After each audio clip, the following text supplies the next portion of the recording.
ఈ థ్రెడ్స్‌కి గమ్ ఎలా పెట్టాలనేది చూపించాను కదండీ! అలా కాకుండా కొన్ని డిజైన్స్‌కి మనము నీడిల్‌లో ఎక్కించుకొని చేయాలి కదండీ! అలాంటి వాటి కోసం నేనిప్పుడు ఈ టిప్ చెప్తున్నాను. దీనికోసము ఇలా పెద్దవి బిగ్ ఐ నీడిల్స్ ఉంటాయండి. పెద్దగా ఉంటుందండి హోల్ అనేది. దీంట్లో మనకి 80, 90 లైన్స్ వరకు ఎక్కిద్దండి. ఈ నీడిల్స్ కూడాను మన దగ్గర అవైలబుల్‌గా ఉన్నాయండి. ఎవరికైనా కావాలి అనంటే వాట్సాప్ నంబర్‌కి మెసేజ్ చేయండి. ఈ నీడిల్‌లోకి ఈజీగా ఎక్కడం కోసం నేనొక చిన్న టిప్ చెప్తానండి. ఇప్పుడు ఇలా మనకి ఇలా లైన్స్ తీసుకున్నాం కదా! కొంచెం వాటర్ తీసుకోండి.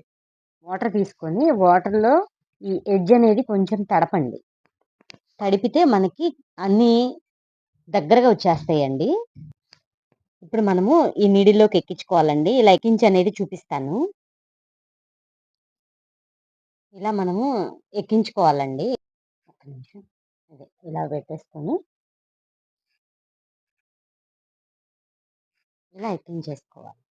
ఇప్పుడు మనము ఏదైనా శారీకి గుచ్చి చేసేవి ఇలాంటివన్నీ కూడాను దీంతో ఇలా వేసేసుకోవచ్చండి. ఇలా మనము 2 కలర్స్ వేసినప్పుడు ఇది బాగా యూజ్ అవుతదండి. అంటే ఇది శారీకి ఎక్కించి మళ్ళీ ఇంకో కలర్ అనేది పక్కనే పెట్టేసి మనం 2 కలర్స్ వేస్తాం గదా! అలాంటప్పుడు ఇది బాగా యూజ్ అవుతదండి. ఈ టిప్ ఎలా ఉంది అనేది కామెంట్ సెక్షన్‌లో చెప్పండి. ఇంకొక టిప్‌తో రేపు కలుద్దాం. అప్పటి వరకు బాయ్ అండి.